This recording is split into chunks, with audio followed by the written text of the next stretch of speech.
Assalamualaikum warahmatullahi wabarakatuh. Selamat pagi. Jadi kita lanjut ke materi selanjutnya. Setelah kemarin kita bahas mengenai sistem pencernaan dengan pembahasan zat makan dan fungsinya. Sekarang kita beralih ke saluran-saluran pencernaan atau organ-organ apa saja yang dilibatkan pada proses pencernaan makanan yang terjadi pada tubuh kita. Jadi ini adalah gambaran animasi yang sudah saya berikan dalam bentuk video. Itu jelas di sini saya akan jelaskan organ-organ yang terlibat dalam proses pencernaan yang terjadi mulai dari mulut sampai makanan kita itu akan berbentuk apa. Jadi tahukah kalian bahwa proses di dalam tubuh kita itu seperti apa?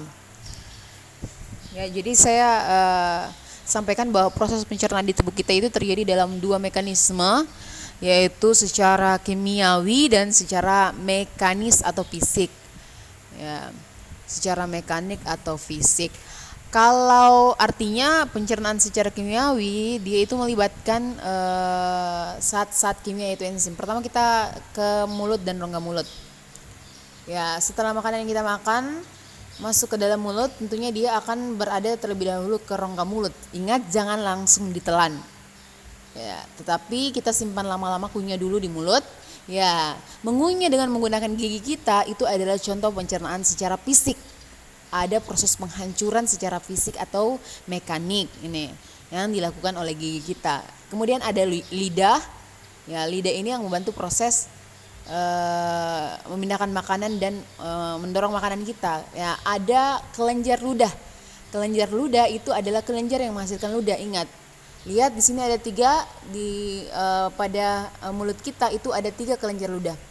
Kenapa pentingnya kelenjar ludah? Karena dia pada ludah kita menghasilkan amilase atau enzim yang mengubah amilo menjadi senyawa yang lebih kecil. Itulah dia pencernaan kimiawi, dia melibatkan enzim. Kelenjar ludah kita itu ada 3 macam, ada yang di bawah telinga, dekat telinga, ada yang di bawah rahang, dan ada yang di bawah lidah yang namanya kelenjar lingualis. Yang di bawah rahang kelenjar maxillaris, yang di dekat telinga kelenjar mandibularis, submandibularis. Oke, inilah proses pencernaan dalam mulut kita. Kemudian setelah dicerna dalam makanan di mulut kita itu akan masuk ke esofagus atau kerongkongan. Ya, di sini tidak terjadi pencernaan, namun terjadi gerakan peristaltik yang menyebabkan seolah-olah makanan yang sudah kita makan itu dia akan tertarik masuk ke dalam, bergelombang seperti itu. Tertarik masuk ke dalam. Ya, dia hanya sebagai saluran saja penghubung antara mulut dengan lambung. Nah, makanan kita sudah sampai ke lambung. Di sini terjadi pencernaan secara kimiawi karena banyak sekali dihasilkan enzim-enzim. Salah satunya adalah enzim pepsin yang mengubah pepton protein jadi pepton. Ya, kemudian ada HCl. Apa itu HCl? Asam lambung. Asam lambung pada lambung kita ini mempunyai fungsi yang sangat spesifik dan penting. Satu, dia mengaktifkan pepsinogen jadi pepsin. Kemudian dia membunuh kuman-kuman yang masuk bersama makanan kita. Asam lambung itu punya fungsi. Nanti pada saat dia berlebihan baru itu akan membahayakan kita, yaitu tingginya kadar asam lambung yang akan menyebabkan penyakit GERD atau MA akut.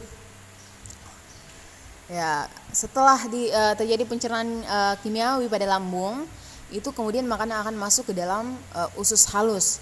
Usus halus itu terbagi 3. Ada yang namanya usus 12 jari. Ingat ini usus 12 jari. Pertama ada usus kosong dan ada usus penyerap. Tapi terlebih dahulu kita tahu bahwa ada organ-organ lain, ada kelenjar lain yang membantu dalam proses pencernaan walaupun makanan tidak langsung masuk ke dalam organ tersebut.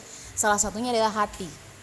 Hati itu menghasilkan cairan empedu yang akan membantu dalam proses pencernaan lemak. Ya, ingat, hati ini tidak berperan langsung menghancurkan makanan, tetapi dia membantu dalam proses menghasilkan senyawa-senyawa kimia yang membantu proses pencernaan. Kemudian ada pankreas. Ini lihat pankreas yang dekat dengan lambung di bawahnya. Ini juga menghasilkan getah pankreas yang juga akan menghasilkan senyawa-senyawa atau enzim-enzim yang berperan dalam proses pencernaan makanan.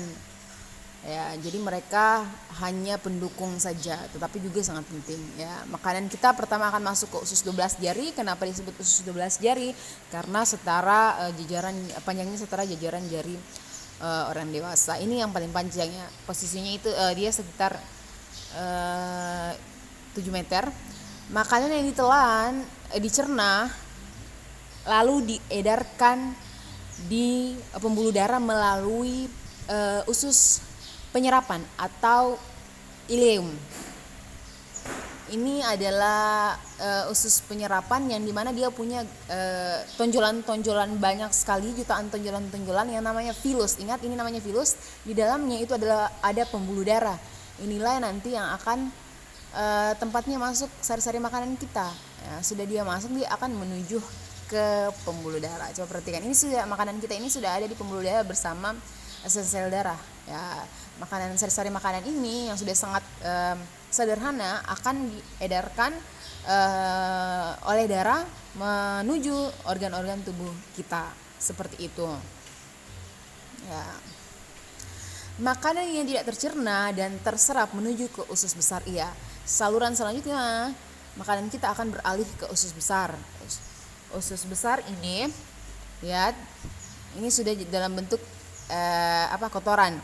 Tapi dalam usus besar kita terjadi pembusukan oleh bakteri Escherichia coli dan juga terjadi pengaturan kadar air oleh vitamin K. Ada 2 bakteri, Escherichia coli dan vitamin K, ini membantu proses pembentukan fases yang akan keluar melalui rektum, barulah melalui anus. Ya, coba perhatikan di sini ada kolon usus buntu atau appendix. Nah, ini tidak punya fungsi spesifik, tetapi dia pada saat dia